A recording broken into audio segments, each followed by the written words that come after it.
So I'll do the official opening and say welcome to the special international panel session on Global Climate Change Week. And just a bit of background, because I asked Nancy about it, and she said to me that Global Climate Change Week was actually an initiative of a UOW academic called Dr Keith Horton, who's still with us, I gather. He's retired, unfortunately, which is why we've sort of taken up the mantle. So anyway, along with Keith and a few other fellow academics, and now it's transformed into a global event, and it's become Global Climate Change Week.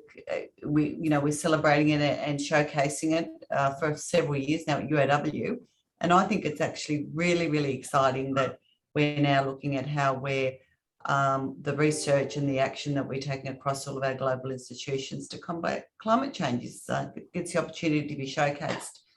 So, so thank you for the organisers for being inclusive of all of the campuses. So let's start off by saying that. So today we're going to actually hear from our colleagues in Dubai, two separate presentations from Dubai. We've also got colleagues from Malaysia, and we've got a colleague from Hong Kong. So it's all be very exciting to hear all the different initiatives that are taking place there. And now, before I actually start, there's a tradition in Australia that we actually do an acknowledgement of country. We do this to pay respect to First Nations peoples as the traditional owners and the ongoing custodian of land, and acknowledging that Indigenous knowledge plays an important part in climate change solutions. So it's also very relevant that we always do an acknowledgement to country. Someone's going to put up a slide now, aren't they? And I actually have to make a comment about this. I've heard the acknowledgement of country being given now on numerous occasions, but I don't think ever did I get the opportunity to see the artwork, the Indigenous Aboriginal artwork that accompanies it. So I don't know too much about this, but I'm going to make it my job to find out, because I was, to use a colloquialism, blown away by it, not just by how beautiful it is, but also just just how moving it is in terms of its Illawarra flame tree, which Indigenous to the Illawarra, and just its meaning. Anyway, so as I said, I just think that it's just incredibly beautiful, and I'd never seen it before. So to give the acknowledgement to country, there you go, artwork by Samantha Hill. I'd like to begin by saying we acknowledge that country for Indigenous peoples is an interconnected set of ancient and sophisticated relationships. The University of Wollongong in Australia spreads across many interrelated Aboriginal countries that are bound by this sacred landscape and intimate relationships with that landscape since creation. From Sydney to the Southern Highlands to the South Coast, from fresh water to bitter water to salt, from city to rural. The University of Wollongong acknowledges the custodians of the Aboriginal peoples of this place and space that has kept alive the relationships between all living things. The university acknowledges the devastating impact of colonisation on our campus's footprint and commits ourselves to truth-telling, healing, research and education.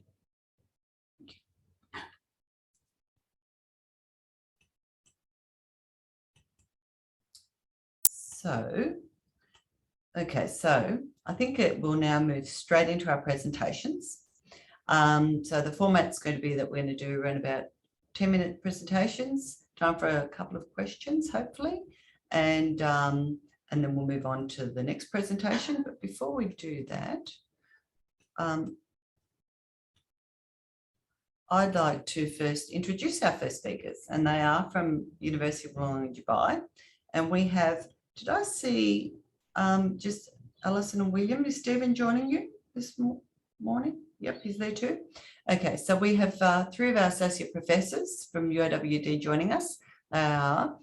William Gueraiche, if I got that right, William? Alison Thirlwall and Stephen Wilkinson.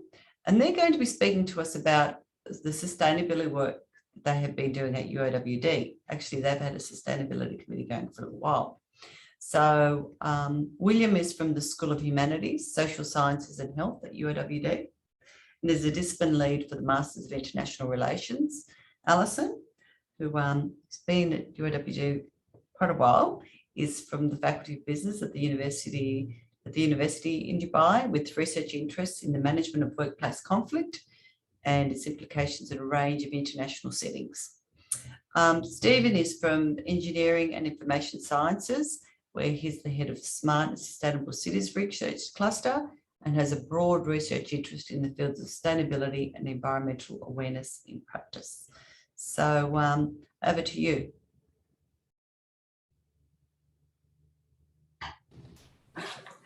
All right. Well, thank you very much for that lovely welcome, Marisa. That was sort of put us all in the right frame of mind, hasn't it? Particularly with the link to the Aboriginal people. So it's very important. We're conscious we don't really have very long, so we'll just crack on now. We have a sustainability committee, and yeah, thanks, Belinda, that's great. The next slide. So at UOWD, we started the sustainability committee maybe about 4 years ago now. There was lots of talk, and it was a general collection of people who had a bit of an interest. We didn't have anything formal.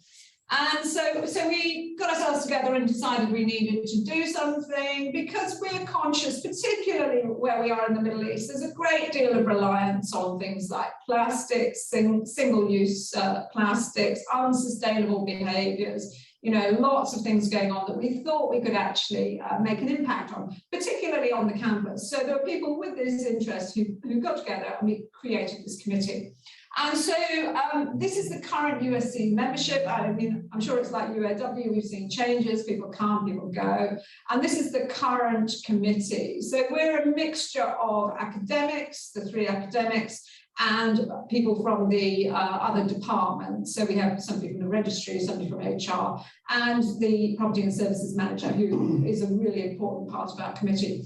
And so we created our terms of reference to give ourselves some legitimacy, and we were actually doing quite well. Up until 2020, we managed to have a few initiatives, but the pandemic really pushed us back. We changed campuses as well, so we sort of lost a bit of the flow. And we're really glad to have been invited today, because this is our opportunity to really start things going again and really have more of a push to really achieve some the things that are sustainable. Sorry, I'm losing my words there. Anyway, fortunately, we did have some successes, and these include things like we replaced our plastic cups with paper, we made our printers default double-sided, we have a sustainability clause in our subject outlines, and our lovely new building, it's much better able to manage power, we can sort waste and things like that. So we're in a good space for moving on. But we really feel we need to take things further. So next slide, please. So William will make some comments. Thank you, Alison. Good morning, everybody, or good afternoon, everybody. Briefly, I just want to insist on the positioning of the problem, because we talk about awareness and climate change. Over the last 10 years, there have been more than 700 articles published about that.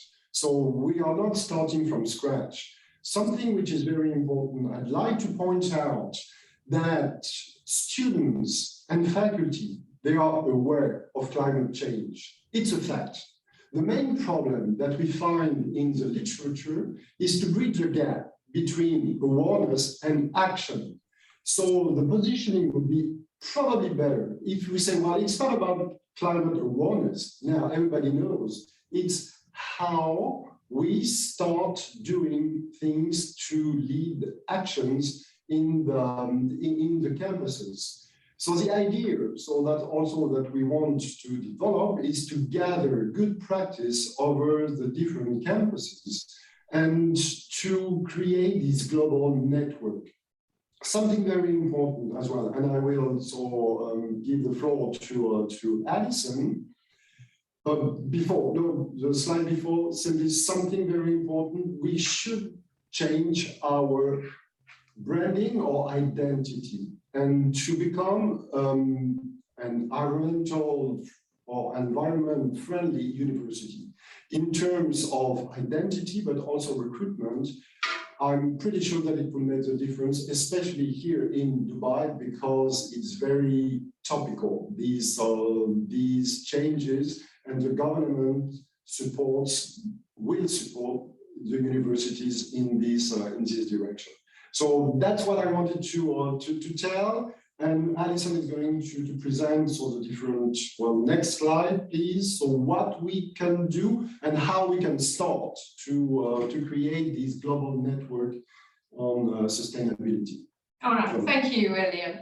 And so we've actually gone from the micro to realizing it's a macro issue, and now we say, well, this is how we can all get together and do something. So these are some of the suggestions, and I know these have been shared with you, Marisa, for what we believe that needs to happen. So things like aiming for a plastic-free university. We're talking about single-use plastics here. We're not talking about throwing out the computers.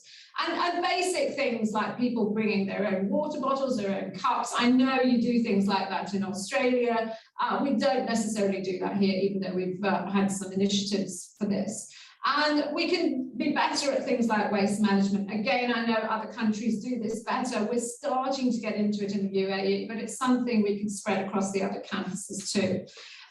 We need to aim for carbon neutrality. This is something that the property and services manager can be involved in. Obviously, we want ethical behaviour, and linking it all is this awareness of the Sustainable Development Goals. And we're currently we are putting together a research project for actually implementing the SDGs within subject outlines and really making it an integral part of what we do at the university. So this is a project that the academic subcommittee are working on at the moment.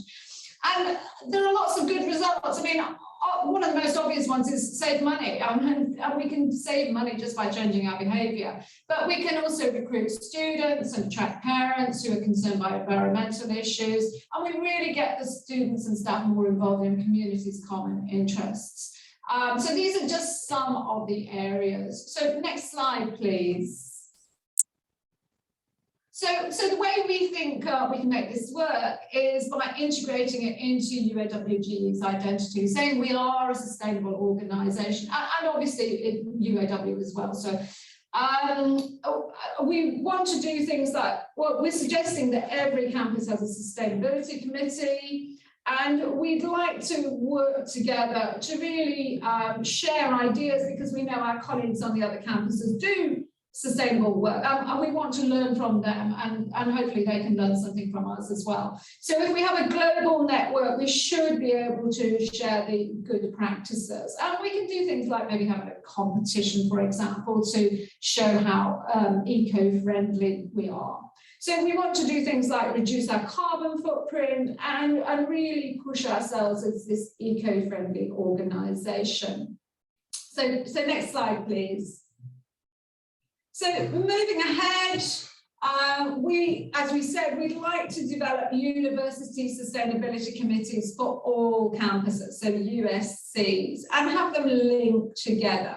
So we do this sharing of best practice, and we thought we can start with, say, 3 KPIs. We don't want to make it too difficult. So something like eliminate all single-use plastics. And we've already put forward a plan for doing this at Wollongong in Dubai, where we do it on a sort of spaced incremental basis. We can also look at things like saving power. This is getting more into that macro area, how we manage our buildings. And we can reduce our waste, as well as being more sustainable by sorting it as well, but reducing it in the first instance.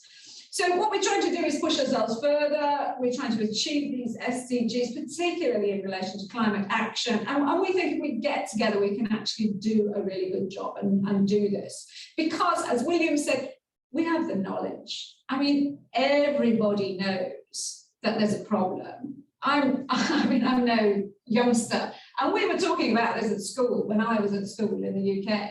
And so it's nothing new. So what we need to do now is we have to take action.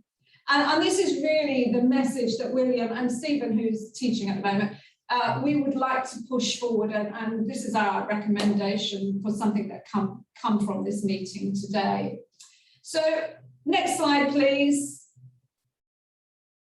So we just really want to say thank you very much for this opportunity today. We're really delighted to be able to speak, and it's just fantastic that you're doing this work and raising this issue.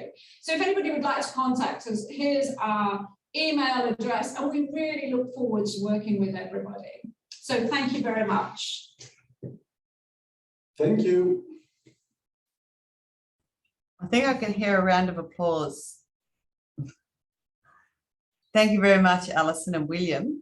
I don't know if you've realised, because you've been talking, Alison, but in the chat, you've already been linked up to UOW Sustainable Futures Committee, and you're going to get an email introduction next week. So that's Nancy's already organised that. Thank you, Nancy. So we've already made progress on linking Dubai to the Wollongong campus, and I think I think I'll take it upon myself to take up that the first point about ensuring that we have sustainable committees at each of our campuses, the other offshore campuses. But what I was going to say is I'd probably get you to speak to the leadership groups at each of those campuses to get them invigorated and interested in setting them or helping them set up. But anyway, do we have any questions? I'd just like to say thank you, Marisa. That's amazing so far. So thank you very much. You're welcome. So do we have any questions, or are we going to let them off the hook without a question? I'm just trying to have a look here if I see any raised hands. No. Okay, so I think we can move on to our next presenter. And once again, thank you, Alison and William. And also thank you for, I think it's really evident that we have people who are passionate about this. In our campuses, in our universities, and I think without passion it's more difficult to make progress. The only other thing which I don't know, I'm going to put it to Belinda and Nancy as a question. I picked up in Alison's presentation, William's presentation, about how do we embed SDGs in the curriculum and what are we doing. It's a little bit like, a foundational subject or component, an obligation we want all of our students to understand. I'm just wondering, anyway, I'm raising it. I mean, it could be that it's already happening and it's already on the curriculum review or something around the university, but I really do believe that, education is also an important piece of this. So we'll make that as an action. I'll hand it over to you in that regard. Excellent. So moving right along, our second speaker, I'd like to welcome Dr Wing Mo Leung, and he's from our University of Wollongong College in Hong Kong. Just getting some feedback. Yeah. Can you hear me? Yes, can you hear me? Yes, I can. Just give me one more minute, Dr. Leung. Sure. I'm just going to finish my introduction because you have an impressive bio. You were the Assistant Director of the Hong Kong's Observatory. That's the equivalent of our Bureau of Meteorology that we have before your retirement in 2011. And besides weather forecasting, so he knows a lot about, he'd be someone who really knows what's changed in, climate patterns. He was the first professional meteorologist to present weather forecasts on local TV. So congratulations on that too. So Dr. Leung has been involved in climate change studies as well as public education about climate change. So we're very privileged to have you here speaking to us today. So you are an active member, Dr. Leung's an active member of the consulting bodies of the government, including the Council for Sustainable Development and in Hong Kong. And he's also a member of the board of directors for 2 local NGOs that help promote environmental protection and climate action. So Dr. Leung is going to speak to us about climate change impacts in Hong Kong. So over to you, Dr. Leung. Yes, thank you very much. Just to check, can you all hear me? Because I'm in a very awkward situation right now. I'm in one of the most remote parts in Hong Kong where internet connection is pretty poor. So is that okay? Yes, we can hear you. Yes, we can. That's very good. Thank you very much for the kind introduction. As a matter of fact, I have been doing public education about climate change for over 10 years. And the opportunity arises in Hong Kong after my retirement. Actually, I've been retired for 10 years. That there's an opportunity to teach in one of the community college in Hong Kong, now the UOW College Hong Kong. So I think that's a good idea because it gave me the opportunity to reach out to the young people, which is very, very important. So what I'm going to do in the next 5 or 10 minutes is to briefly introduce to you the challenges we face in Hong Kong as far as climate change is concerned. So please go to the first slide. Hong Kong is in a subtropical area, but because of our position right in the northern part of the South China Sea, which is a very large ocean, we don't get very high temperatures. Occasionally, temperatures can shot up to 36 or 37 degrees Celsius, but probably no more than that. This is because we are influenced by the monsoon and also the sea breezes set in when it's really wet, very hot conditions. But nevertheless, because of the very high humidity in Hong Kong, people do die as a result of heat stress. And therefore, more than 20 years ago, the Hong Kong Observatory, which is probably the first meteorological organization in the world to issue heat stress warning in Hong Kong. That's in the year 2000, I think, if I remember correctly. The reason is that, as I mentioned, people die as a result of heat stress. Local scholars have done research suggesting that when the heat stress index reaches a certain threshold, there is an excess death arising from probably cardiac arrest and also pulmonary diseases and things like that. So the charts on the left-hand side are statistics over the last 130 years about very hot days in Hong Kong and also hot nights in Hong Kong. The idea of very hot days is that for any day where the maximum temperature exceeded 33 degrees, so coupled with high humidity, a lot of people will be under stressful condition. So you can see very clearly in the old days, about 100 years ago, we just have a few very hot days over a year. But now it shoots up to 40 and 50s. And actually this year, 2021, both very hot days and hot nights exceeded 50s. Now that is interesting because if we look at the chart on the right, the bars on the left shows the actual observation some 20 years ago. And then the bars in the middle and the bars on the rightmost side are computer forecast. I mean, climate forecast by climate models.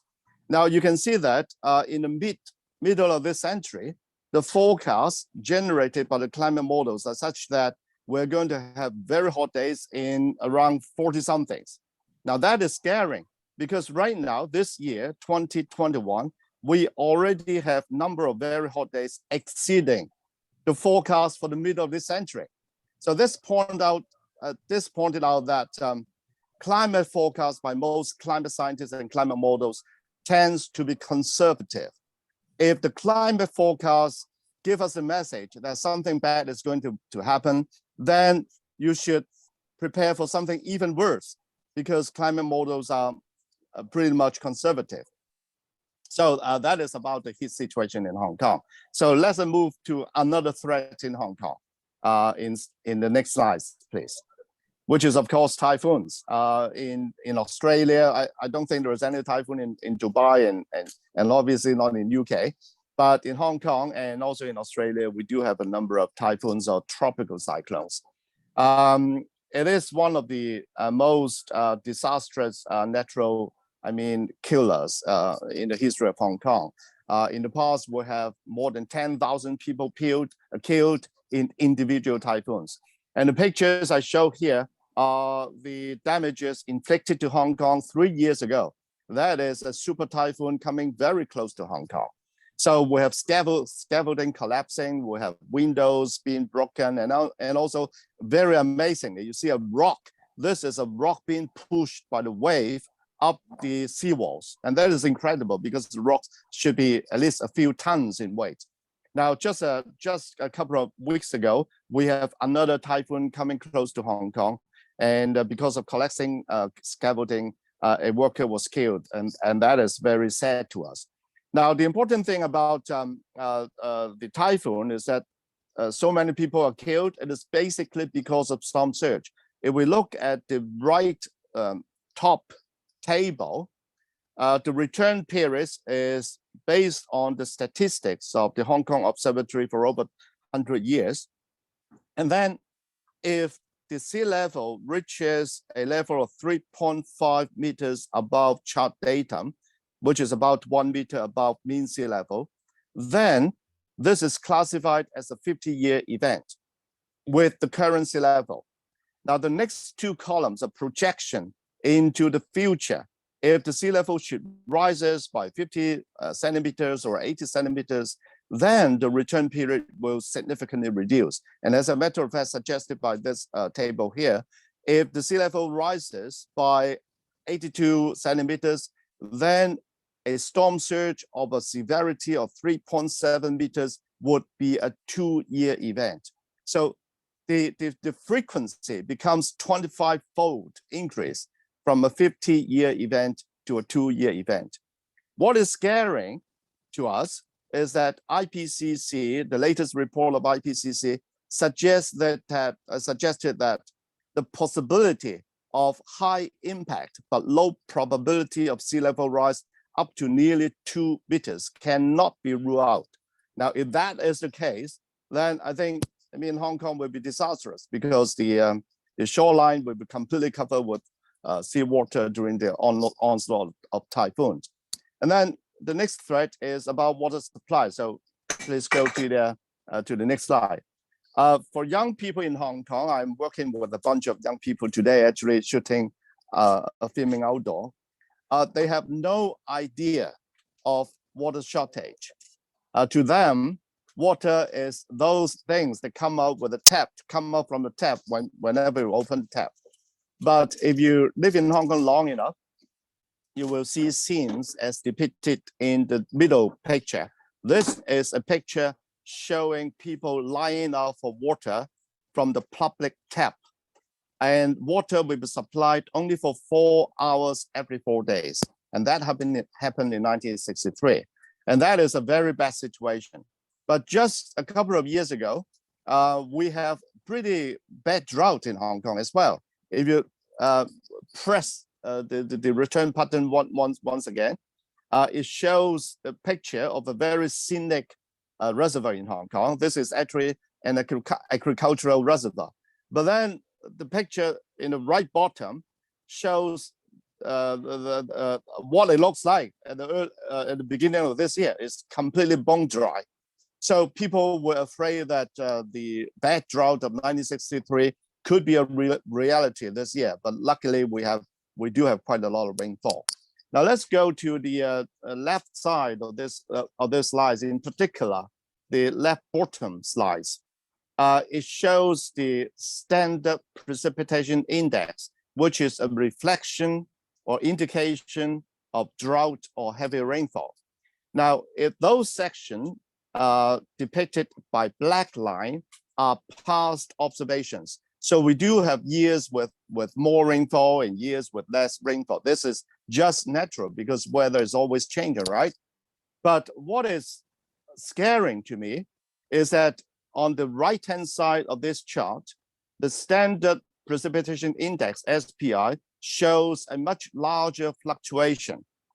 And it shows that there will be more occasions where we have more heavy rainfall.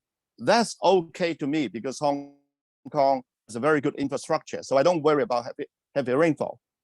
But what I worry is about the situation where the SPI is negative. If the SPI is -2, it is extremely dry. So computer forecast suggested that we could face situation where it could be bone dry for a couple of years. And then I think that would be disastrous for us, because in 1963, we only have 2 or 3 million people living in Hong Kong, but right now we are close to 8 billion people. So I think the impact of climate change as a result of exaggerating or multiplying the threat, which in the case of Hong Kong could be drought, should be something that is very concerning to us. So let's move on to the next slide. The next slide shows the blue. I mean yes, the previous slides. Thank you. The plan which comes out from the government just a week ago, and that is our action plan up to 2050. That is our carbon neutrality plan by 2050. By all standards, I would think that this is a very aggressive plan. But of course, as suggested by other speakers, I mean, everyone, not just in Hong Kong or Dubai or Australia, everyone in the world has to chip in to work in concert with the government. Now, we use 4 approaches to tackle with the climate mitigation, which is actually carbon dioxide reduction. One of which is, of course, electricity generation. Right now, we have about 30 or 40% of the electricity which is generated from burning coal. That is bad, because coal on one hand is dirty, on the other hand is emitting quite a lot of carbon dioxide. So we have plans. Well, actually, we have switched from coal to natural gas right now, but that is not good enough, because after all, natural gas is fossil fuels. It still emits considerable number of amounts of carbon dioxide. So we have plans to increase the amount of renewables, nuclear power, and waste to energy and things like that. But the problem with Hong Kong is that it's such a highly populated city, probably one of the most densely populated city in the world. The problem is that we have lack of land. So what we're going to do is, as suggested in the right top picture, is that we're going to build solar panel farms on top of reservoirs. We do have quite a lot of reservoirs in Hong Kong, and the other way is that we are exploring building wind farms offshore. So eventually, we hope that we can supply 50% of the electricity demand in Hong Kong through our use, through renewable. And of course, regional cooperation is very important. We hope that we can invest in the neighboring provinces or regions such as southern China and so on, so that we can make use of the resources they have. They have better solar resources, they have better wind sources, and most importantly, they have much more land than in Hong Kong. Then in that case, we can develop renewable energy in China, and then in return, we can get reap the benefit. And then lastly, nuclear. China is a country which is, I mean, one of the most aggressive country in terms of building nuclear power plant. We don't rule out the possibility of making use of nuclear power, more proportions of nuclear power plant. So I think my time is used up. So coming to the last slide. In that last slide, please move on to the last slide. Yes, this is a poster of a popular science program that I did in Hong Kong in one of the local TV channels for about 3 years. It is basically focused on extreme weather, climate change, and things like that. When I was doing that, I was the host of the program, but most importantly, I was a script writer as well. Now, it occurred to me that each and every one of us is also a script writer in the sense that we are writing the script of our own future. So if we want it to be a happy ending, then we have to join effort. We have to, join together and collaborate and write a script which paints a rosy picture for all of us. So thank you very much. Well, I think I can hear a thundering round of applause there, Dr. Leung. Thank you very much. I think that was just incredibly interesting for you to share well, first of all, your passion for addressing climate change, but also what's happening and what the picture might look like for Hong Kong. Yeah, that was incredibly informative. And also, I think it's fantastic that you have decided that you wanted to bring your passion and ensure that we're educating future students in this space, and that I feel very privileged that you've joined the college that we have in Hong Kong. So thank you very much. You're welcome. Before I go over, I'm just going to open it up to questions. So I'm just having if there's anything in, if there's anything in the chat, no. But does anyone want to put their hand up, ask Dr Leung directly? Yeah. I was just asking with the government's commitments, and I was just wondering if the education system pays equal attention to this space, or is this something that I know obviously you have passion and you spread that passion, is it embedded in your primary school, high school, those types of areas? I am not completely, I mean, I don't have the whole picture as far as the education about climate change in Hong Kong is concerned. Obviously, in all tertiary educational institutes, they have courses for climate change, for general studies, and also for students who want to devote their future careers to climate studies. But what I want to say is that the level of awareness for the general population in Hong Kong as far as climate change is concerned is really high. Everybody knows about climate change. Everybody knows about global warming. Everybody knows a little bit about climate actions. But unfortunately, when we talk about actions, there are not a lot of people who keenly take the matters in their hand. So I think knowledge-wise, I think most Hong Kong people has a pretty good understanding of the challenges they are facing, but it is converting the knowledge into actions that is somehow missing. So I hope with more propagandas as a result of the new action plans as promoted by the government just a couple of weeks ago, that there will be more activities organized centrally by the government, and then it will make a certain momentum. I mean, the momentum will grow, and hopefully that, all 8 million Hong Kong people will take an active part in that. Well, it seems you have some good leadership at the top, Dr Leung. The stance that the proclamation that the government's given in terms of zero by 2050 is a better start than some other countries, including Australia. So, but I think the pressure's on. We do have one question for you that's in the chat. Rowan Huxtable has asked, can you explain return period again? Oh, yes.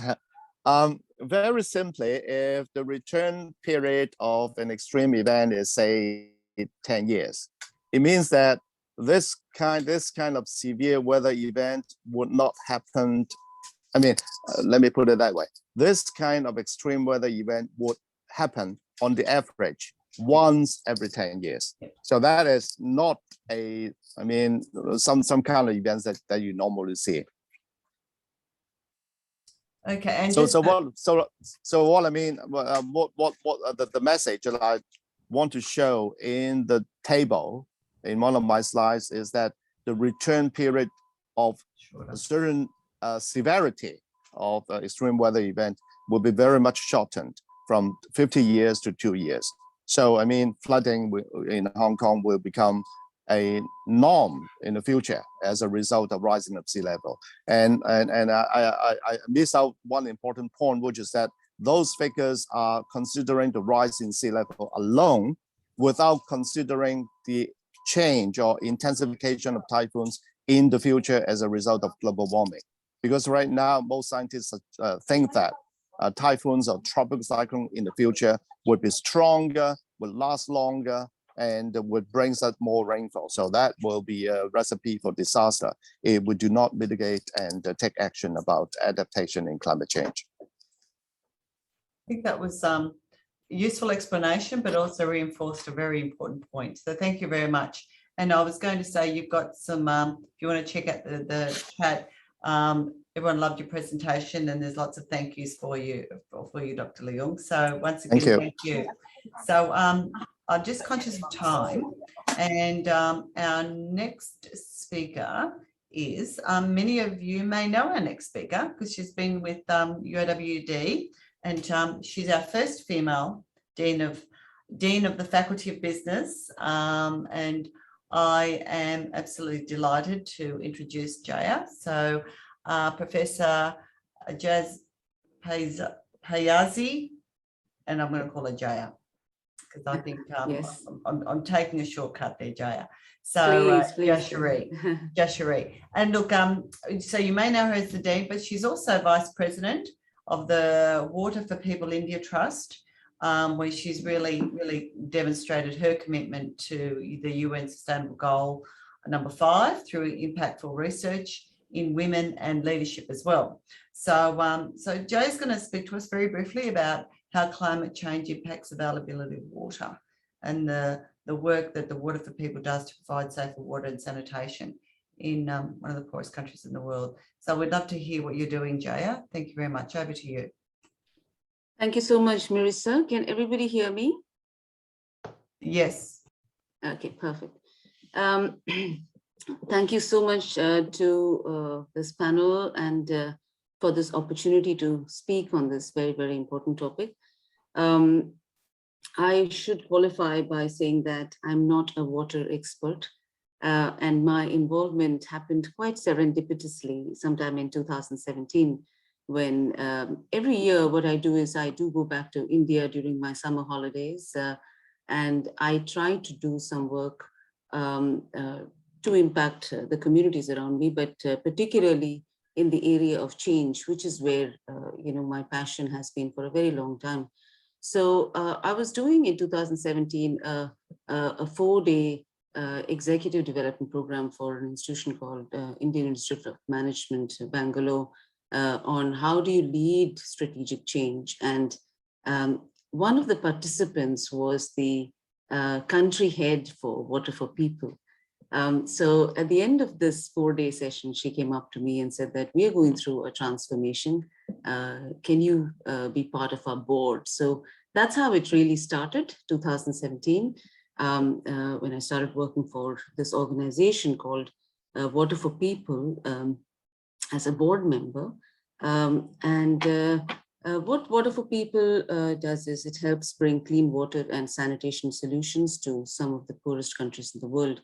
It's based in Denver, the head office, but the work of Water for People spreads across Guatemala, Honduras, Nicaragua, Peru, Bolivia, Uganda, Rwanda, Malawi, India. And my work since then has been really as part of India. So that's my parallel life after what I do at work. So today what I'll talk about is a little bit about the Water for People, Everyone Forever model. And I really got fascinated by what Dr. Leung was saying, that everybody is aware of it, but what are we doing about it? And if we are doing, what is the kind of collective effort that is needed? And the Everyone Forever model, which I've seen working on the ground, is really a fascinating way of bringing multiple stakeholders together to bring about any kind of sustainable change. The vision for Water for People, of course, a world where every person has access to reliable and safe water and sanitation services. And I allude to what Dr. Leung said, that a lot of children today in privileged societies do not know that water is scarce, and it hits you hard. I remember when I was a child growing up in India, we used to have access for water about 4 to 5 hours, and it was important that we use that time to collect as much water as possible for usage during the day. A lot of people in India still are facing water shortage, which has implication for a host of other things. including, staying in school, for example, which I'll talk about a little while later. The global mission for Water for People, it exists to promote the development of high quality drinking water and sanitation services, and more importantly, a sustainable model through inclusion of communities, businesses, and government. So it's a very tripartite kind of a model. And in India, where my work is based, it's really a leading nonprofit, which has done a tremendous amount of work in the area of providing safe water and sanitation to really impact a lot of parts of India which does not have access to water. So I'll start with some of the key projects that WFP India has been recently involved in fact, about more than a decade now. What we have been doing is, given the scarcity of water, helping the community to conserve water, and of course we are contributing to the use of water efficient technologies, particularly drip and sprinkler, which many of you perhaps are already aware of. So as we know, the falling water tables have far-reaching impacts on drinking water supplies as well as agricultural output. And therefore the use of drip and sprinklers have direct impact on the depleting groundwater, as it helps in reducing water consumption, which directly leads to limiting the overexploitation of the groundwater resources. Besides, of course, the sustained groundwater resources provide drinking water to the villages for a large part of the year and reduce their dependence on water tankers. And this alludes to what Dr. Leung was saying a little while ago about water shortage. How do we then make sure that we are focusing on conserving water usage? The second thing that we have been doing a lot in the community is the use of organic manure and composting, particularly wormy. And through that, there's a lot of research at the moment and practice that's going on the ground in India through the Water for People team, where we have seen how soil fertility is enhanced, which helps increase the water retention capacity, which thereby reduces the overall water requirement. And composting, of course, is helping in increasing the crop production. It helps in building resilience towards pest attacks. And the shifting rainfall patterns due to erratic and extreme weather events, long dry spells, high temperature. Again, Dr. Leung was talking about that, high intensity rainfall, etc. So we have been seeing a lot of impact through the use of organic manure and composting. We've also done, in fact, some research is being funded to undertake how do we enhance groundwater through diverting roof water to dry and defunct bore wells, which directly reaches and recharges the aquifers. So that's another sustainable, use of water that we have been working towards. Of course, developing kitchen gardens through reuse of grey water is something that we're educating a lot of women in the communities about. And this small intervention we have seen having huge economic benefits for the family, as it saves money, and it helps in fulfilling the daily calorie requirement of the family, particularly women and children, thus enhancing the health, requirements as well. And most importantly, all of this is done through the Everyone Forever model, which I'll talk about in a little while. And we have been, taking a very gender-sensitive approach. We have seen that if you change if you educate the women in these families, it is women who get impacted disproportionately by the lack of water. It is women who drop out of school, young children, and I've seen this personally. 14 to 15-year-old girls, the moment they hit puberty, they're out of schools. They cannot access schools anymore because safe water and sanitation and hygiene facilities are not available in schools. And I've had the privilege of actually visiting some of these schools in rural India, where we have created a fabulous model of capacity building and educating young children, young girls, who then become ambassadors of using clean water sanitation, constructed toilets in the school, which essentially means, the children do not have to drop out. And we have seen these kids staying in school and doing some remarkable things. Just to take you into what the Everyone Forever model is, it's an incremental model. As I said, my role is really now more of a governance and stewardship role, as to to enable the implementation of the Everyone Forever model across the teams. So what we do is, the first bit, of course, is we do a little bit of a baseline monitoring, and we are operating. We started off in West Bengal, but we are operating in a few other places at the moment. West Bengal is our largest constituency, but we've gone to Bihar. We have gone to Maharashtra, and we are funded by corporates because this is an NGO.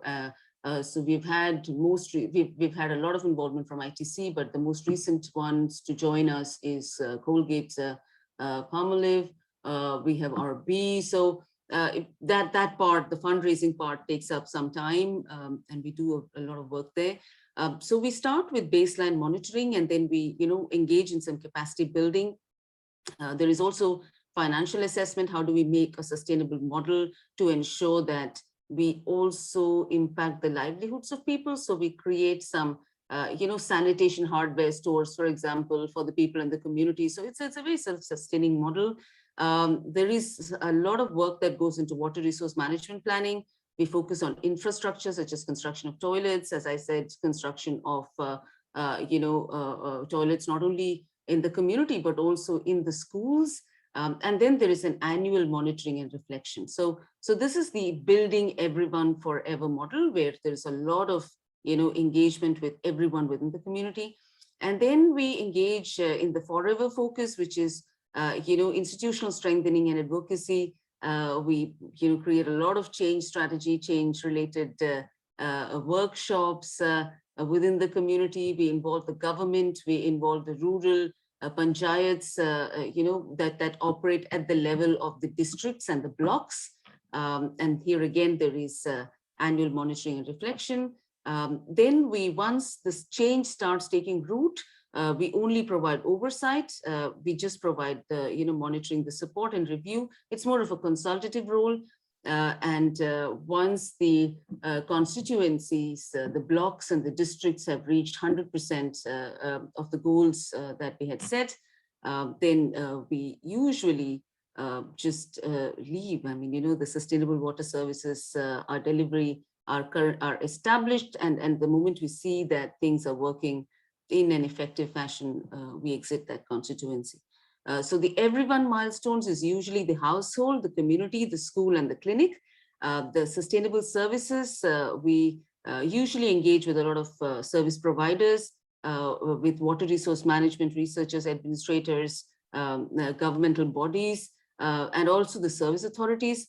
And the exit criteria really for us is to identify whether the service levels are already maintained, the sustainability scores are being maintained, and whether the context-specific requirements are maintained. So the overarching goal really is that every family, clinic, and school should have access to safe water and sanitation, and that's what we essentially work towards.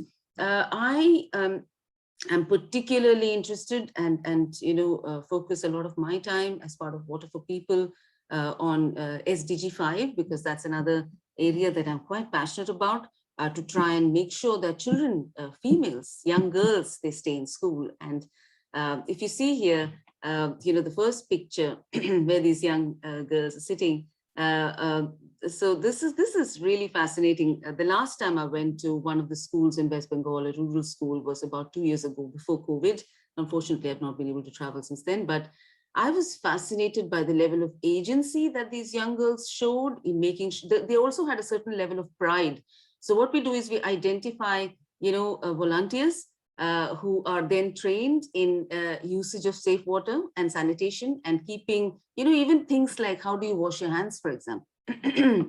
How do you keep the toilets clean? How do you ensure that people are not wasting water on the school? Yeah. So that's where I think change begins. If you change the mindsets of young girls, young children, they go back and they tell their parents that, why can't we do this at home? And we've seen a lot of change getting accelerated by changing the mindsets of young children, because parents, they listen to their children, and they want to give the best to their children. So we've seen a fabulous amount of change happen through changing the mindsets of kids. At the same time, we have constantly been involving a lot of women. We see a lot of participation of women in the village level institutions, and because they are kind of given opportunities to become part of the decision-making processes in the village. Even women, we involve women, during the process of preparing the village level water safety and security plan. Women, as I just shared, and as we all know, they are disproportionately affected by climate change. They're the first to respond to what we have to say, as they're the primary decision makers at the household level, particularly when it comes to their children, food, and they can play a major role in climate change adaptation and mitigation. And we have seen that their knowledge and understanding helps in producing practical solutions. Overall, these awareness and over and above all of this, as I said, we focus a lot on building awareness on safe water and sanitation hygiene practices. We call it the WASH practice during natural disasters, for example, which is embedded in all our programs as our response to climate change. The approach, of course, is staggered, as currently our level of services and sustainability metrics does not reflect any particular climate change indicator, but there's a lot of work that is happening on the ground, which is, creating change in a very impactful manner. So I will not take too much of the time. The left side, this is a strategy level retreat that we had about 2 years ago, the last time we all met. That's the team. I'm somewhere here where I'd conducted a change strategy, change transformation exercise for the entire team, just to align them to the core purpose of what Water for People is. A lot of this team might have changed now. The CEO who's standing in the middle has changed. Now we have a new country head. Yeah, so Thanks, Jaya. That's such incredible work. Thank you so much for being with us today. Yes, thank you. And you know what? I've done a really bad job as host today because we are nearly out of time. So I'm not going to, I'm sure people might want to ask you some questions. So we're going to go, if I can just bear everyone another 10 minutes so we can hear from our next speaker. No, I don't want to rush you, but we won't open up to questions, Jay, but that was incredible. Congratulations on the work you're doing there. It's absolutely fabulous. So I am going to rush along into our final speaker, and by no means, any less important of the work that she's doing. So can I introduce Dr. Heoy Geok, who's going to be speaking about her research into biofuels and climate change mitigation. So Dr. Heoy lectures in the Department of Engineering at UOW Malaysia, KDU at our Penang campus. Not only is she a key player in teaching, Dr. Heoy is also a very active researcher. She's publishing in high impact journal. She has a number of high impact journal articles. Her research focuses on renewable fuel, very important, energy and tribiology, and she is focusing on biofuels research, which is contributing to Sustainable Development Goal SDG number 7. So over to you, Dr. Heoy. Hi, everyone. I'm Dr. Heoy. I'm greeting from Malaysia. Today, I would like to share with you all regarding my topic about biofuel and climate change mitigation. Actually, I'm from Department of Mechanical Engineering, and my research is mainly on biodiesel. So today, I will share with you all about the biodiesel research and also application of biodiesel in Malaysia, and how we use the biodiesel to reduce and to the global climate change issue. And I will also share with you regarding some of the national plan of Malaysia for encourage the Malaysians to use other alternative renewable fuel for the energy security. Okay, next slide, please. And nowadays, as we know, as you all share with the two speaker, and also as we know, global warming is very real reality and very urgent issue that actually all the times and a long time ago we always say about it, and we need to try to solve it. And why? Because global climate warming, global warming issue actually will cause the rapid ice cap melting, increasing in the seas level, and also more of the natural resources will be happen, especially for the first issue. Okay, next slide, please. Okay, the most important significant greenhouse pollution is from the CO2 emission. And as we know, mainly the greenhouse gas CO2 emission is from the vehicle, especially from the automotive engine, such as using the fossil fuel, petrol, and this sort of the vehicle, they produce a lot of the CO emission. And also some of the factory, the gas turbine burning factory and others of this also produce the CO2 emission. And this of the CO2 emission actually had contributed a lot for the global climate change, and it will increase the temperature of the global. Okay, next slide, please. And from the chart here, they shared about the average of the temperature of the Earth's surface has increased by about 0.85 degrees Celsius, or about 1.4 Fahrenheit in the last 100 years. And now the emission of the CO2 is increasing a lot compared from year 1960, about 310 ppm, and it increased a lot up to about 420 ppm in year 2020. Okay, next slide, please. And regarding the climate change issue in Malaysia, Malaysia actually we also suffers the climate change issue, and especially accordingly to the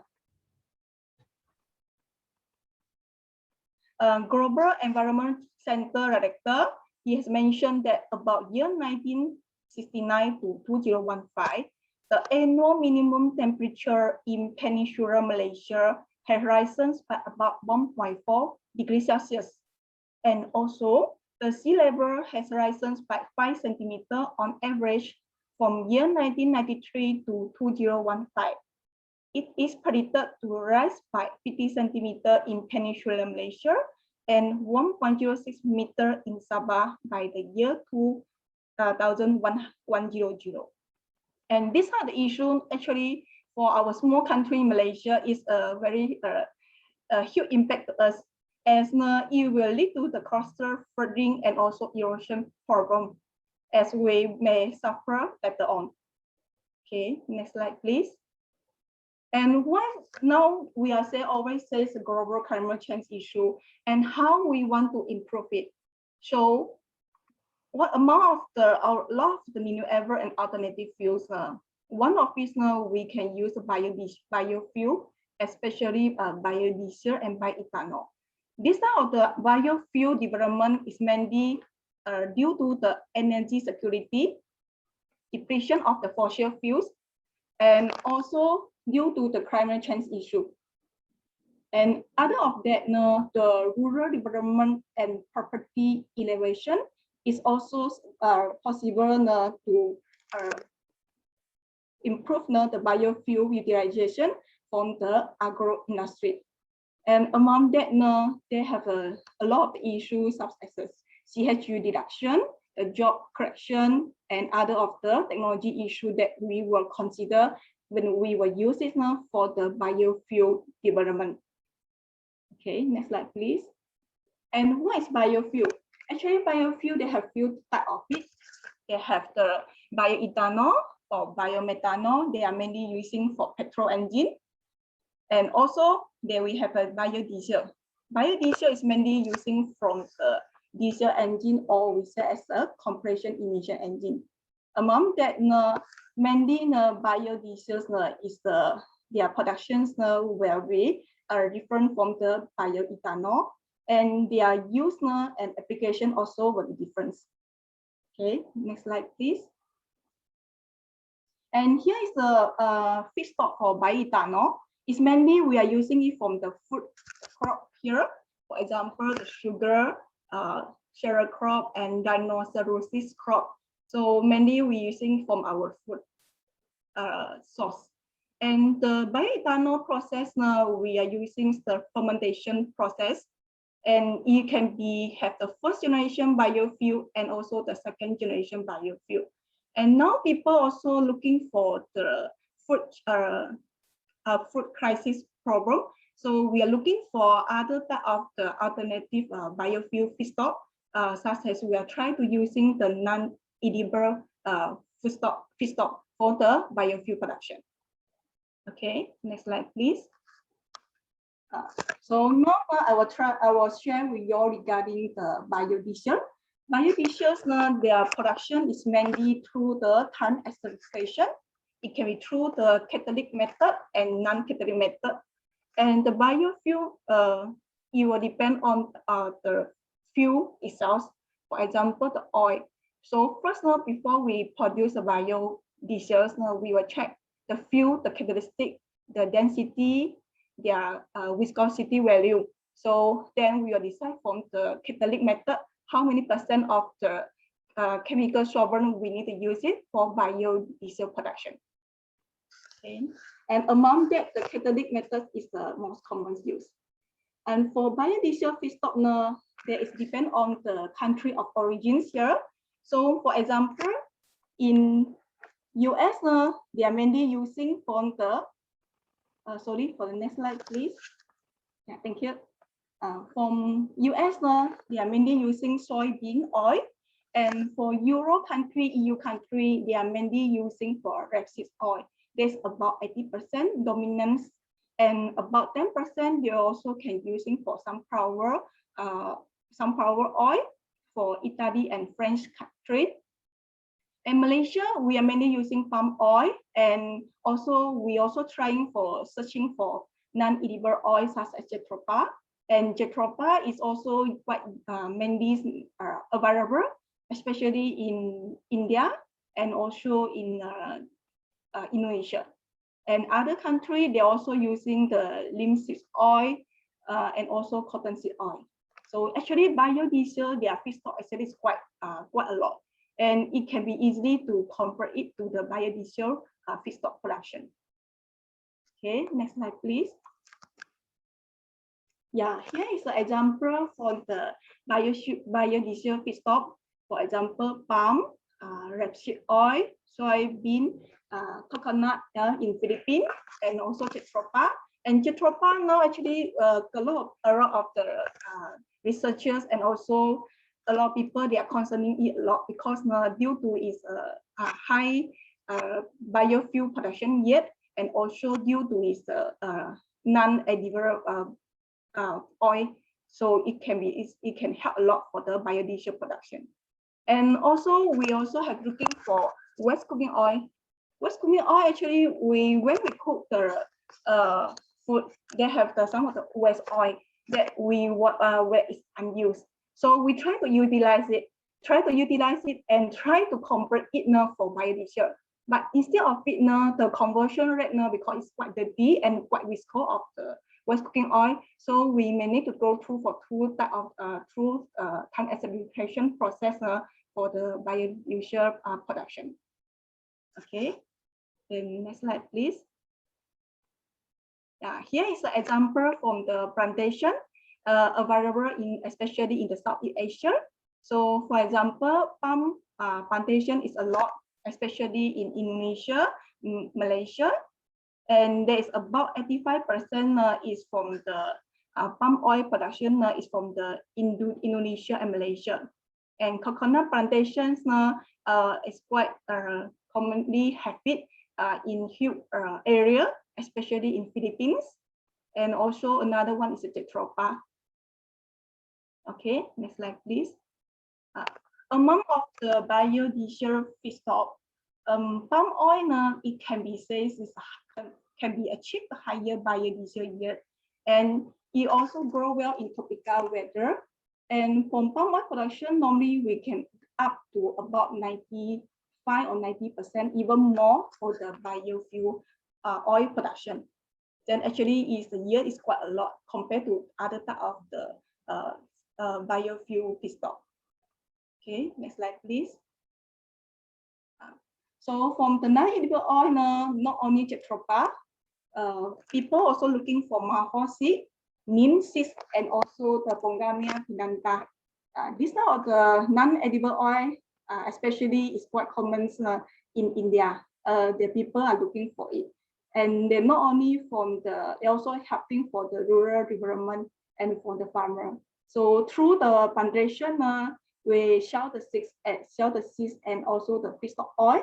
So then we can use it for the biodiesel production. So for example, in Malaysia, actually we have not much from the Pongamia pinanta for my research study last time in So actually we brought the oil from India, and even then we also export the oil to Malaysia. Actually, the oil itself is not so expensive, but the transportation cost is very high. But actually, we are trying to look for more and more alternative feedstock for biodiesel production. So actually, it's good now for the researcher. We are trying to search more of the feedstock so we can produce more biodiesel, and also we try to improve the techniques for biodiesel production. Okay, next slide, please. So how about the role of the climate change mitigation? Normally people will say they were also a concern about, is it biodiesel, biofuel, it can be used as some of the part of the solution for the climate change. Actually, if not, we cannot say it's 100%, but it can be part of the solution, and it can reduce about 20% or up to even higher from the CO2 emission deductions as when we're using the biofuel, for example, biodiesel or bioethanol. And the reduction of the CO2 emission is also depend on the engine that we use and also the oil that we use in the engine. So for example, in Malaysia, we have a B10 palm biodiesel. There's about 10% of the palm oil, then palm oil biodiesel, then we add on with 90% of the diesel.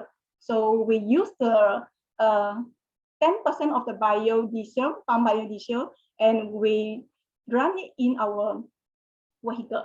And we are able to run it in good condition, and actually the engine, it can still be sustained and it can be reduce a lot of the emission.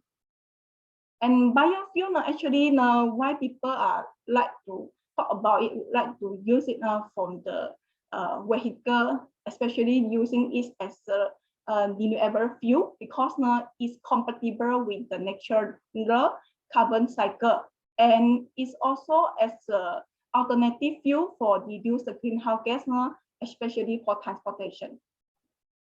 Okay, then next slide, please.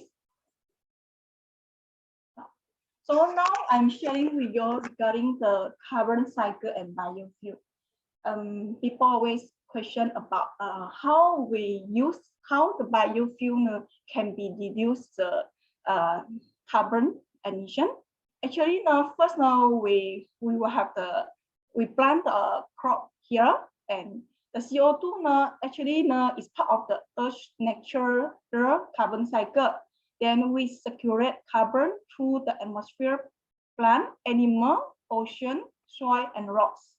So this cycle actually they maintain a life-sustaining and delicate natural balance between storing, releasing, and recycling carbon. So we are trying to using biofuels, example bioethanol or biodiesel. this is the main type of the biofuel utilizations in the transportation. And this type of the fuel, it can help to restore the natural balance of CO2 in the atmosphere. And also, you are replacing the fossil fuel. We will reduce the dependence of the fossil fuel. And this type of feedstock were used to make the biofuel require CO2 to grow. And they will absorb what they need from the atmosphere.